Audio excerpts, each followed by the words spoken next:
I want you to try something with me right now. And it really doesn't matter where you are. You could be driving, you could be doing the dishes, maybe you're just sitting on the subway. I want you to pick an object near you. Any object at all. Right, any object. It could be a coffee cup on your desk, it could be a street sign out the window, or, even the phone in your hand. Now, usually, when you look at that object, your brain instantly says, that is a cup, that is a phone. You categorize it. Exactly. You label it, you categorize it, and you just move on. But right now, I want you to try and look through it. Which is, that is a very difficult thing to ask people to do. It really is, isn't it? Because our brains are completely wired to see surfaces. We see the skin of the world. We don't see the skeleton underneath. But today, we are going to try to break that habit. We're doing a deep dive into a stack of documents that, frankly, when I first opened them, I literally thought I was reading a manual for quantum mechanics. Or maybe a guide to terraforming a planet. Yes, exactly. But it turns out it's actually about art. Well, yeah, it's about art in the same way that a structural blueprint for a skyscraper is about drawing. It is technically true, but it kind of misses the sheer scale of the ambition. That is a great way to put it, because we are looking at a manifesto, a highly technical manual, and a philosophical treatise all wrapped into one giant, honestly, headache-inducing but entirely fascinating package. The whole framework is called Pan-Spatial art. And the central premise, the thing that really hooks you right at the start, is this one wild idea. What if the canvas isn't actually the canvas? It sounds like a riddle, doesn't it? Like something you'd hear from a Zen master. When is a door not a door? Right. But in the context of the source material we have today, it is definitely not a riddle. It is a rigorous, incredibly technical distinction. And if you grasp this one concept, the whole world genuinely starts to look different. It's a total mind bender, because the source material argues that for, well, the last few hundred years of art history, we have been completely obsessed with looking at objects. An artist paints a bowl of fruit, and we look at the fruit. They paint a landscape, we look at the mountains. Representation. Right. But this framework proposes a massive shift where we look through the object and into the actual forces that created it. Right. And we should be very clear right up front. This isn't just abstract art. No, definitely not. This isn't just a matter of an artist splashing paint on a canvas and saying, interpret this however you want. This is a highly structured, almost rigid system. We have documents here detailing the Pan-Spatial art framework, a specific visual language called panquibism, which we will absolutely get into, and a very specific step-by-step workflow called the Pan-Spatial translation method, or PTM. PTM. I have to say, PTM sounds like a medical procedure. It is surgical, in a way. It's really about dissecting human perception. The source material makes this grand claim early on that I think perfectly sets the stage for everything we're going to discuss today. It says we need to fundamentally move away from image making, which it kind of dismisses as just making pretty pictures for decoration, and move toward the shaping of living space. The shaping of living space. That phrase really stuck with me, because when I hear that, I instantly think of architecture. I think of interior design or urban planning. But we are talking about paintings here, right? Or digital art, two-dimensional flat things. We are. But the core argument here is that a painting isn't just a flat thing. It is an active generator. When you hang a piece of Pan-Spatial art on your wall, you aren't just decorating the room. The claim is that you are installing a machine that actually changes how the room feels and how your brain actively processes the space around you. Okay, so if I'm hearing this correctly, the underlying claim of all these documents is that art is basically a form of technology. That is exactly the claim. The texts refer to it as perceptual research. They even call it civilizational design. The documents are actually quite brutal when talking about modern aesthetics, criticizing what they call decorative nihilism. Decorative nihilism. Wow. Ouch. That is a serious burn on about 90% of the art you see in hotel lobbies. It really is. It's attacking this idea that art has just become stuff you buy to match the color of your sofa. Meaningless. Empty. Pan-Spatial art is aggressively trying to reclaim art as a serious, rigorous tool for understanding reality itself. So we have a massive mission for this deep dive today. We are going to try to unpack this incredible density without getting completely bogged down in the jargon. Although, fair warning to you listening right now, there is some serious jargon coming your way. But we're going to do our best to translate it. We will decode it as we go. We've got a roadmap for this. We're going to break this entire philosophy down into 4 main pillars. First, the why. That's the umbrella framework of Pan-Spatial art. What is it really? Second, the where. This is that radical idea I mentioned earlier, the FCHP canvas principle. This is the whole ontological shift. Which is where things get really, really weird. Wonderfully weird, though. Third, we'll look at the what, the actual visual style. What does a pan-spatial painting actually look like? That's pancubism. And finally, the how, the PTM workflow. This is the part that surprised me the most, honestly.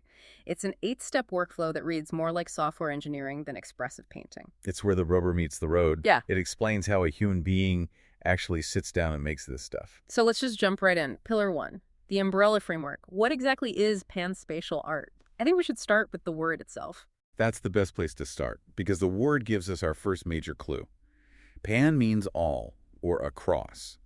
And spatial obviously refers to space. So very broadly speaking, pan-spatial art is art that operates across and between multiple domains of space simultaneously. Okay, I'm going to play devil's advocate immediately here. Isn't all art in space? I mean, a sculpture physically exists in space. A painting is hanging on a wall, which is in a room, which is in a building, which is in space. I'm sitting in space right now. What makes this so special? That is the most common objection, and the source documents actually address it head-on. Physically, yes, everything occupies space, but the framework draws a very sharp contrast between traditional art and pan-spatial art based entirely on intent. Traditional art, broadly speaking, focuses on representation. Copying things we see. Exactly. You were depicting a bowl of fruit. You were depicting a beautiful sunset. You were representing something that already exists somewhere else in the physical world. The painting acts as a window looking out at a scene. Pan-spatial art, on the other hand, focuses on generation. It is not about copying a thing. It's about creating a field of active relation. Active relation. Let's really unpack that, because that sounds very abstract to someone just tuning in. The core axiom, and this is really the rule that rules them all in this entire manifesto, is the statement, space is active. Space is active. Yes.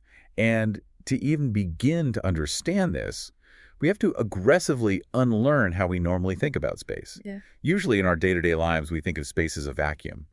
It's just an empty container. Ideally, it's nothingness. Now, put a wooden chair in the middle of a room, the chair is the thing, and the space is just the not thing all around it. Right. Space is just the gap. It's the empty distance between the stuff that actually matters. Exactly. But this framework rejects that Newtonian view entirely. It argues that space is an operative medium.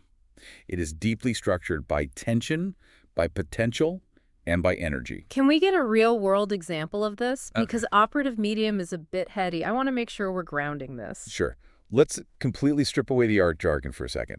Think about walking into a living room right after a couple has had a massive, emotionally devastating argument. They've stopped yelling. They're just sitting there in silence, staring at the floor. Now, physically, the room is completely empty between them. There's just standard air. But subjectively, Oh, wow. Yeah. It's heavy. You can feel it immediately. you can cut it with a knife. That thick air, that palpable tension in the room, that is what this manifesto calls active space.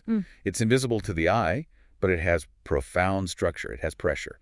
If you physically walk through that room, your body feels it. Traditional art would paint the two angry people sitting in the chairs. Pan-spatial art tries to paint the tension in the air between them. That is a fantastic distinction. That makes it click for me. So you aren't painting the nouns, you aren't painting the people or the chairs, you are painting the verbs, you're painting the tension, the silence, the pressure, pushing them apart. Precisely. You're trying to paint the magnetic field, not the magnet itself. Well, okay, I'm totally with you now. Space is active, it's alive. But the documents get even more specific than that. They break this active space down into 4 distinct domains. And the expert notes we have say that if you want to understand this art at all, you have to understand exactly where it lives across these domains. Yes, the 4 domains of space. It acts as a kind of map of reality for the practicing artist. Let's walk through them one by one. Domain number 1 is material space. This one is the easiest to grasp. This is the physical support. It's the canvas, the wooden stretcher bars, the gallery wall, the literal glass screen on your phone. It is the interface. It's the stuff you can physically knock your knuckles against. Okay, got it. The atoms, the hardware. Right. Now, domain number 2 is subjective space. This refers to the internal psychological world of the viewer. And this is crucial because the manifesto violently argues that you absolutely cannot separate the art from the person viewing it. Is that just because everyone's opinion is different? Like beauty is in the eye of the beholder. It's much deeper than just opinion. When you look at a piece of art, you aren't acting as a neutral, objective camera lens. You bring what they call mnemonic patterning, which is their highly technical term for memories. You bring affective patterns, which are your emotions. You bring your past trauma, your current joy, your boredom. The art literally lands in that psychological soup. So subjective space is basically the unique filter running inside my own head. It is the landing site. The artwork has to successfully dock there. If the visual frequencies don't connect with your subjective space, the framework says the art fails. It just becomes visual wallpaper. Okay, so material space is the wall, subjective space is my head. Now, the third one. When I was reading the prep materials, this one felt like the absolute linchpin of the whole theory. Coherent space. Coherent space is definitely the hero of this framework. It is defined as the organizing relation that holds extreme complexity together. The organizing relation. Can we put that in plain English? Let's try an analogy. Imagine you have a giant bucket of thousands of Lego bricks and you just dump them out onto the floor. That pile represents complexity, but it is completely incoherent. It's just noise. It's a random mess. Now imagine taking those exact same thousands of bricks and building them into a perfectly detailed model of the Starship Enterprise. That resulting structure is coherent space. It's the logic. Yes, it's the invisible glue. It is the underlying set of geometric and relational rules that keeps the artwork from just being a chaotic, unreadable mess of colors and lines. The manifesto constantly stresses that coherent space is what makes the complexity navigable for the human eye. It allows your vision to travel through the work without getting stuck or visually confused. So without coherent space, a complex painting is just visual static, just noise. Correct. It would just be sensory overload. And finally, we hit the fourth domain. This is definitely the most mysterious one of the texts. Generative space, which is also sometimes referred to as zero space. Zero space. I have to admit, that sounds exactly like something from a sci-fi movie. Like, no, Captain, engage the hyperdrive. We are entering zero space. It really does sound like that. But in this philosophical context, it refers to the ultimate source. It is the pure domain of potentiality. Before a form ever emerges into reality, before it becomes a physical shape or a specific color, it exists only as a potential. I think I need an analogy for this one, too. Think of a novelist staring at a perfectly blank white page. The story isn't there yet in any physical sense, but the profound potential for the story is there.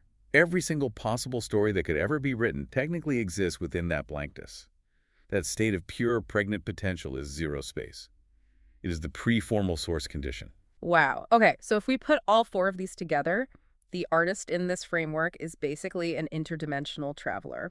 They start in zero space, this realm of pure potential, and they have to drag an idea through coherent space to give it logic, filter it through their own subjective space to give it feeling, and finally smash it onto material space so we can actually see it. That is a perfect, flawless summary of the entire process. And because it involves bridging all these different layers of reality, that is exactly why the documents demand that we stop describing an artwork as an object and start calling it a field event. A field event. I literally underlined that phrase 3 times in my notes. It is a massive critical shift in thinking. If you hang a traditional, beautiful oil painting of a horse on your wall, it is a static object. It just sits there forever, doesn't actually do anything. A Pan-Spatial artwork, however, is engineered to be a local manifestation of deep relational structures. It is an active event that is constantly happening to the viewer every time they look at it. This completely changes how we think about the physical frame around a painting, doesn't it? Because I usually think of a picture frame as a fence. It's a border that says, the art stops here, and the real-world wall starts here. Keep out. Yes, and this framework completely and utterly rejects that idea of the frame.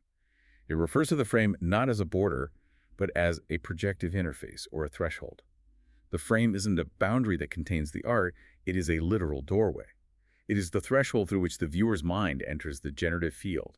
You don't look at the painting inside the frame, you look through the frame into this massive, much larger relational system. Which naturally leads perfectly to the second major pillar of our deep dive. If the frame is just the threshold and the painting is just an interface, then what the heck is the canvas? This is the ontological shift we warned you about. This is what the texts formally call the FCHP canvas principle. I remember reading this specific catchphrase in the manifesto and honestly thinking it was a typo at first. It says, FCHP is the canvas, the physical canvas is the local interface, the artwork is the translation. It is by far the most provocative, radical doctrine in the whole stack of documents. Okay, we definitely need to define FCHP before we go a single step further. Because FCHP sounds like a boring government agency, please submit your tax forms to the Department of FCHP. It really does have that bureaucratic ring to it. But it stands for the foundational generative field. It is basically an internal, highly specific term for the framework itself. Essentially, FCHP is another way of talking about that zero space we just discussed. It's the invisible realm of pure relation and structural principle. The doctrine aggressively argues that the real painting, the actual true art, happens completely inside that invisible field. Okay, let me try to use an analogy here to make sure I'm truly getting this, because it's a big leap. Think about the internet. When I pull up a website on my laptop, the website isn't actually physically inside the glass of my screen. I can't take a hammer, break the glass, and find the website hiding inside the plastic. The screen is just the dumb terminal. The actual website exists as code, as electrical signals, as a vast network out there in server farms. That is a near-perfect analogy for this.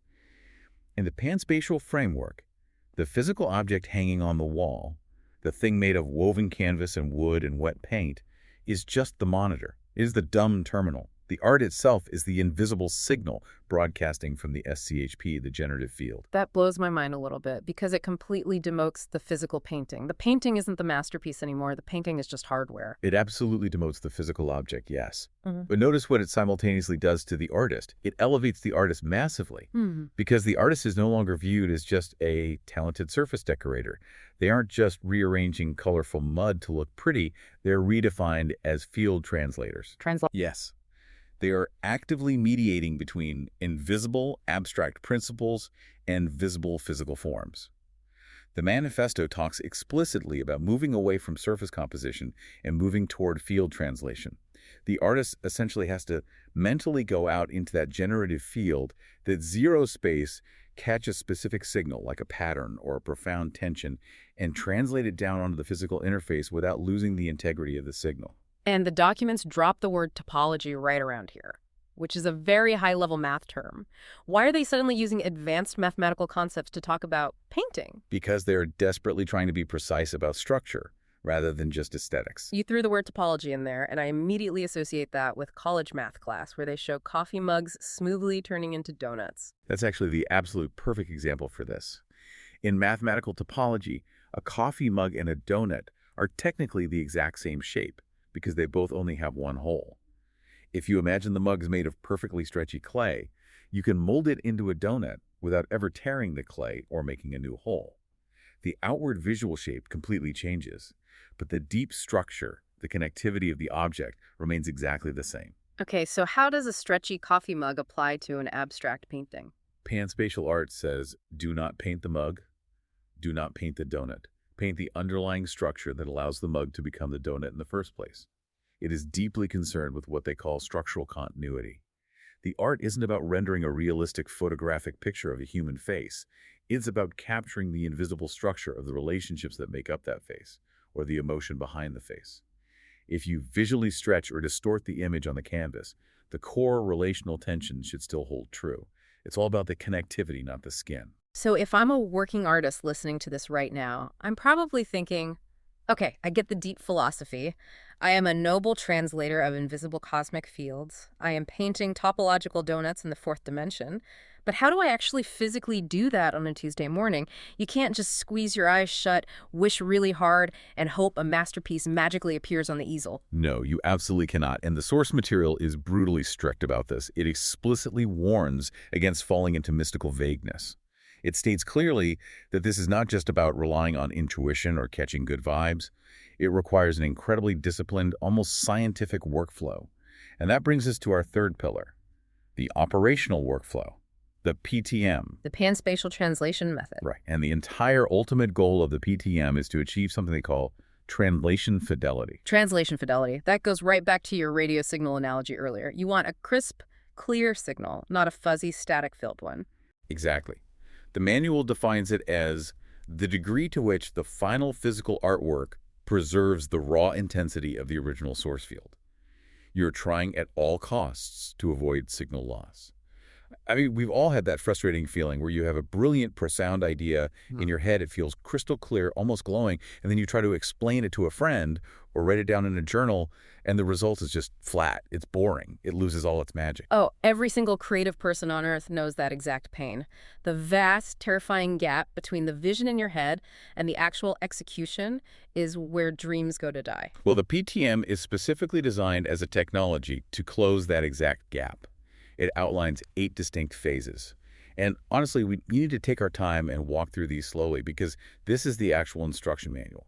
This is how the sausage is made. Let's do it. Phase 1 is called field recognition. And this phase happens before you ever even think about picking up a brush, before you even touch the physical canvas. So what are you actually doing? Just sitting in a chair, staring at the blank wall? In a way, yes. You have to actively identify the source condition. What invisible thing are you actually trying to translate today? Is it a sudden perceptual event? Is it a lingering tension in a specific room?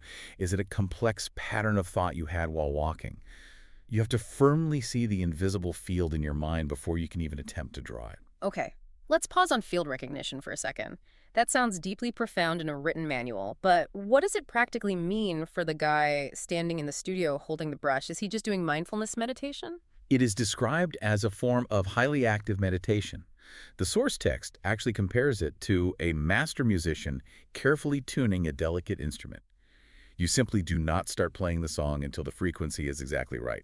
If you start throwing paint on the canvas while you're mentally distracted, or you're stressing about your grocery list, or you're just feeling cold, you are making art. You're just making noise. You have to perfectly tune your internal perception to the environment first. You have to lock onto the signal. So step 1 is basically shut up, sit still, and truly listen to the space. Basically, yes, which leads directly to step 2, which is domain mapping. Domain mapping. This sounds like a high school geography class. It's more like structural engineering or architecture. This is the phase where you rationally figure out how the upcoming artwork is going to bridge those 4 spaces we talked about earlier. How is this purely subjective feeling going to map onto flat material space? You're asking yourself concrete questions like, if this heavy emotion was a physical shape, what kind of shape would it be? Would it be jagged and sharp? Would it be round and soft? Would it feel heavy at the bottom or light at the top? You are drafting the architectural blueprint for the bridge. Okay, that makes sense. You're giving physical properties to invisible things. Then we hit phase 3, operator selection. I found this specific term totally fascinating when I read it. Operators. It makes the artist sound like a special forces commando. It is very aggressive, highly technical language for art theory. An operator in this framework is simply a compositional move. It's a specific visual tool that lists things like faceting, recursion, overlap, and torsion. Torsion, that just means twisting, right? Yes. Think of the physical act of violently wringing out a soaking wet towel.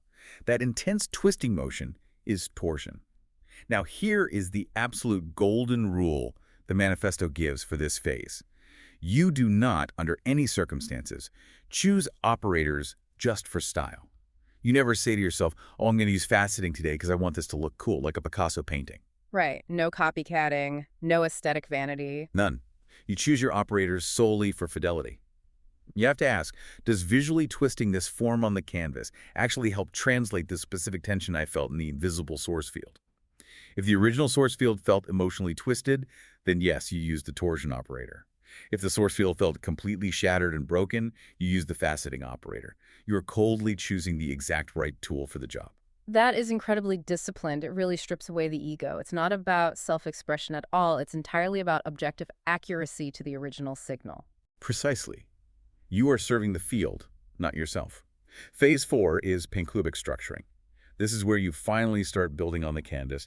You are constructing the relational architecture. You map out clusters, you plot the structural crossings, you place what they call nodal anchors. You are essentially building the geometric skeleton of the field directly onto the interface. And then we get to phase 5. This is where the color finally comes in, chromatic field translation. But notice very carefully, they do not call it coloring in.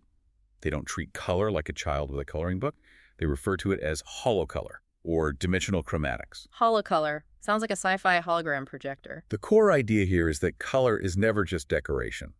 In the Pan-Spatial framework, color is a heavy structural operator. You literally use color to physically generate depth. How exactly does color generate physical depth on a perfectly flat surface? Well, even basic traditional art theory tells us that warm colors like bright reds and loud oranges visually tend to pop out and come forward toward the viewer. And cool colors like deep blues and purples visually tend to recede and push back into the distance. Pan-spatial art takes this basic optical trick and pushes it to an absolute extreme. You use highly specific frequencies of color to violently push parts of the painting miles back into deep space while pulling other parts right out into the viewer's face. You are quite literally sculpting with light. A specific shade of blue isn't placed there because it looks pretty or matches the curtains. It is placed there because it acts as a functional gravity well, aggressively pulling your eye deep down into the canvas. It's functional color. It's structural engineering using pigment. Functional and load-bearing. Then phase 6 is material projection. This is the big moment the abstract field finally violently hits the physical medium. It's where you actually deal with the messy reality of wet pigment, the lighting of the room, the physical scale of the canvas. It's the crash landing onto the interface. Or the high-definition projection onto the screen, yes. This is the actual, sweaty, physical act of painting the thing. Then phase 7, this one I really liked, encounter testing. You step back and actually test the work. But you do not test it by asking, hey, do I like this? Yeah. Or, is this pretty? Right, because pretty doesn't matter. You test it by asking, does this machine actually function? When you stand completely still in front of it, does it actively reorganize your perception of the room? Does it work when you are standing 10 feet away? Does the structure still hold when you walk up to 2 feet away? Does it successfully hold the tension of the original signal? It's exactly like testing a piece of software. Does the code compile and run smoothly, or does it crash a computer? Very much so. If the painting collapses into visual noise, or if your eye gets stuck in a dead zone, it failed the test. It has bugs. And finally, phase 8 is iterative deepening. Which means you repeat the entire cycle. You look at it and realize, oh, the emotional signal is a bit weak in the upper left corner. So you go all the way back to phase 1, you recognize the field again, you map it again, and you refine the structure. It's a continuous loop. It's not a straight, easy line from a blank canvas to a finished masterpiece.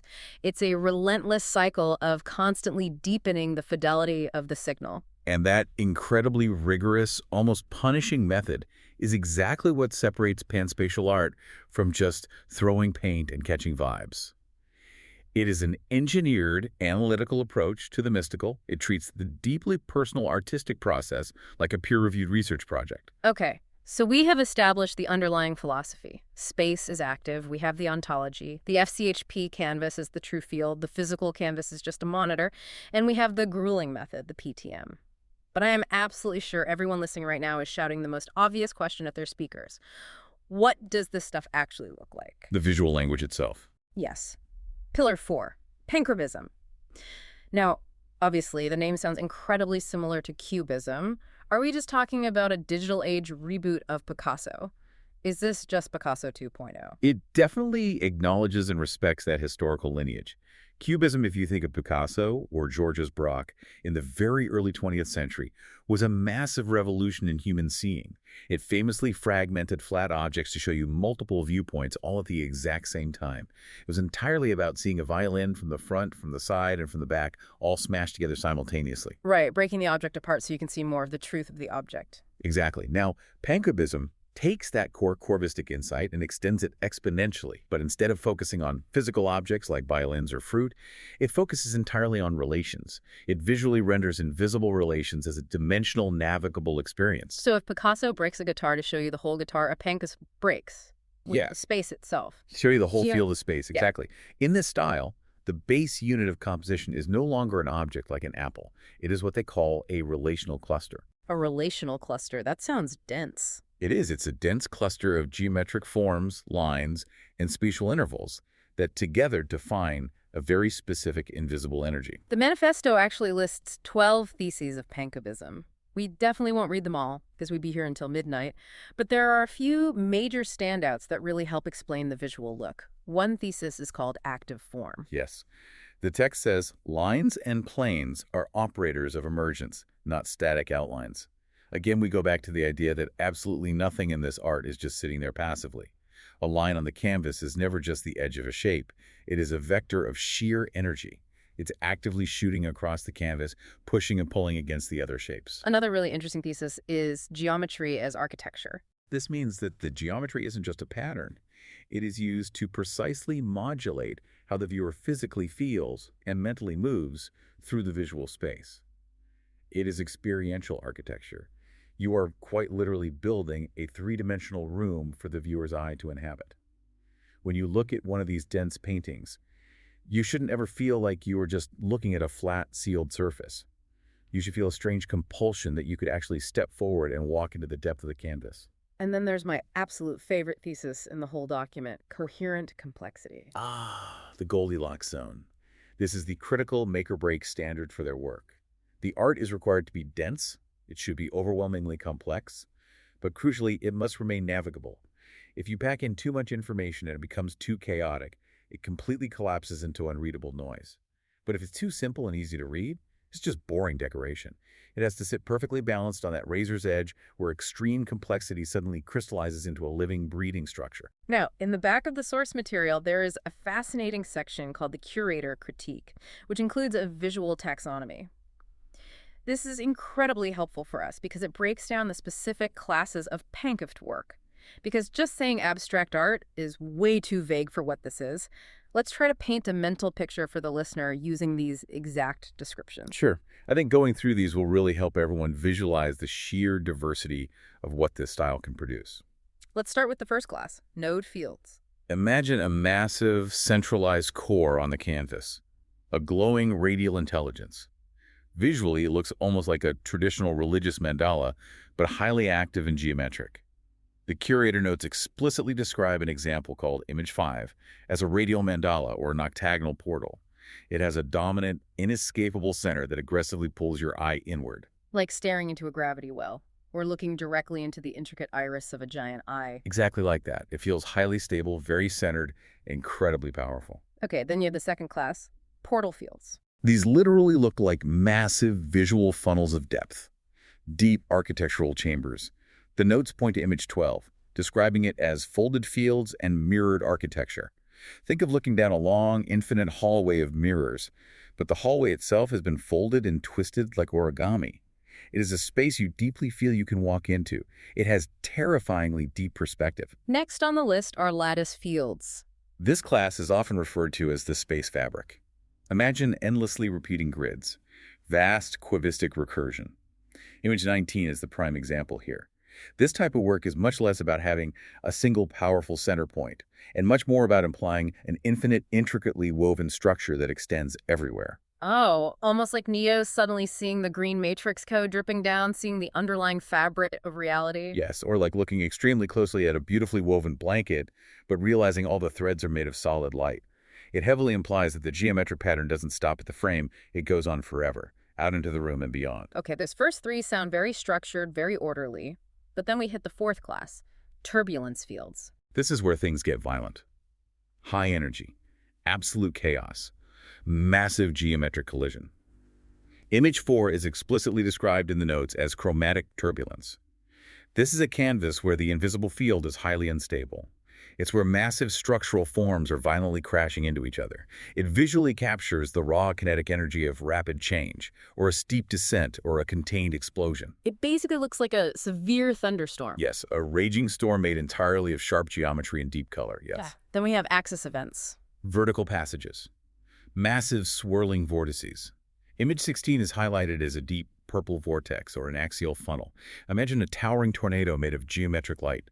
It displays a very clear, undeniable motion field, either rushing straight up or rushing straight down. It feels almost exactly like staring down a glowing elevator shaft that drops into another dimension entirely. And finally, the sixth class, living surfaces. These are much softer, much more organic than the others.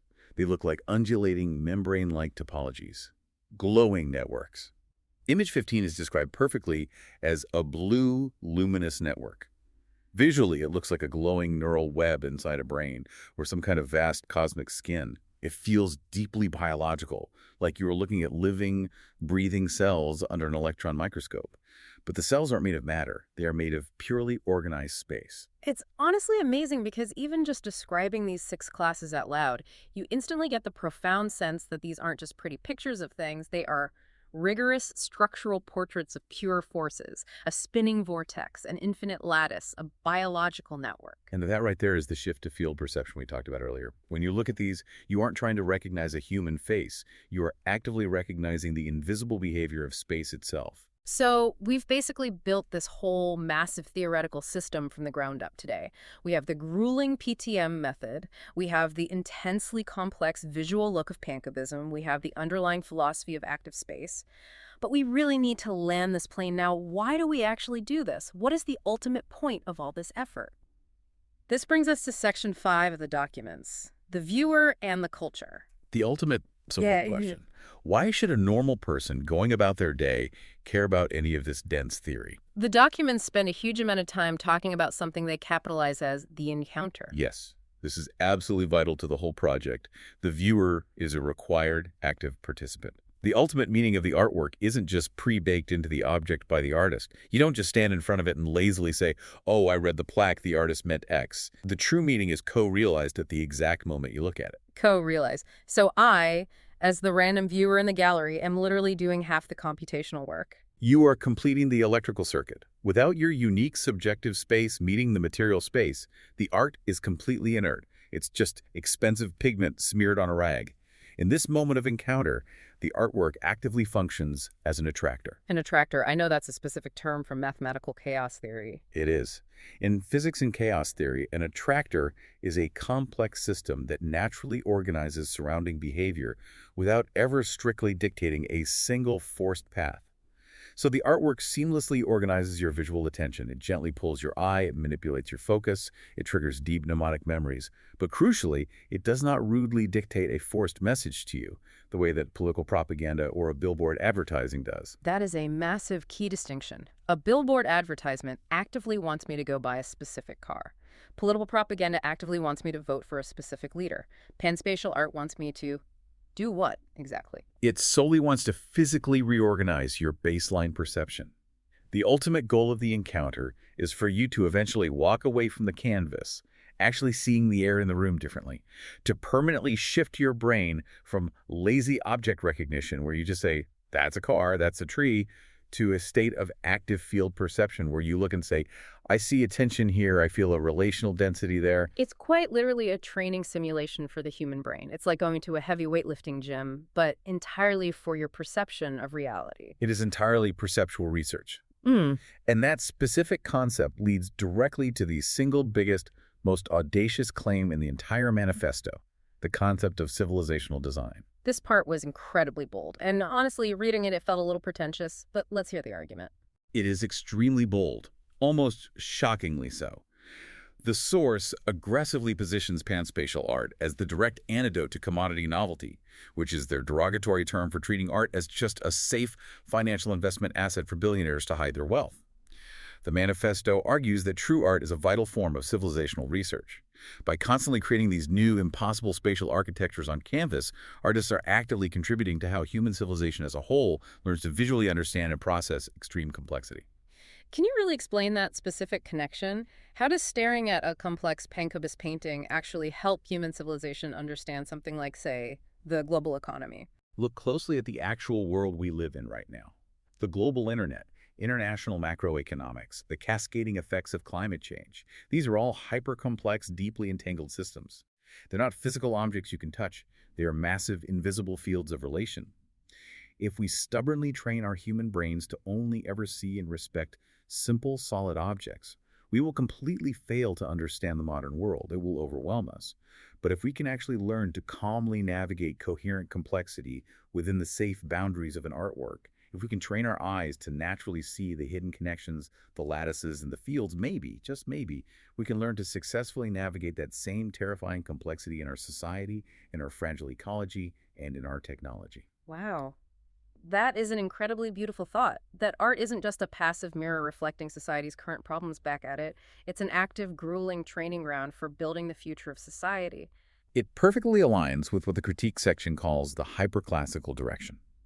It advocates for an art that achieves a delicate balance of a quiet core and a wild periphery, a marriage of perfect crystalline order and chaotic living flux. Because honestly, that is the defining challenge of our modern time. How do we hold structural order and chaotic change together without the whole system collapsing? This art movement is desperately trying to visually model that exact solution. So let's wrap this massive deep dive up. We have been on quite an intellectual journey today. We really have covered an enormous amount of ground. We started out in the absolute void with the FCHP field, the invisible generative source of all potential.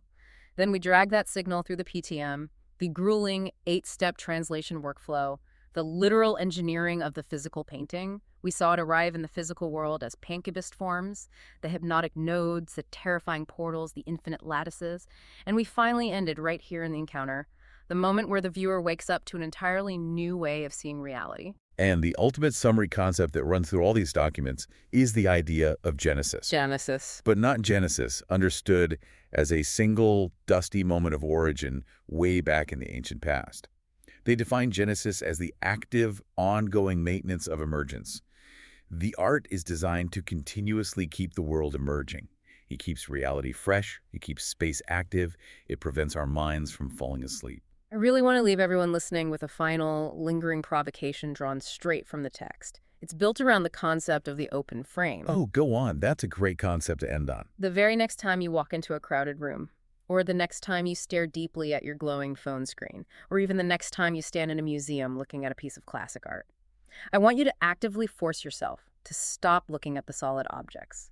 Stop mentally naming the pieces of furniture. Stop labeling the things. Instead, I want you to ask yourself one question. Are you just inhabiting a random collection of dead things, or are you actually inhabiting a living, breathing field of relation? Because as we learned today, the canvas isn't actually the canvas. Exactly. The world isn't just made of isolated things. It is entirely made of active space. And we don't just passively arrange dead surfaces in our lives. We actively participate in the continuous formation of entirely new worlds. That is the true art of living space. Thank you so much for diving deep into this incredibly complex material with us today. Keep your eyes wide open out there, and always try to look through the frame. See you all out in the field.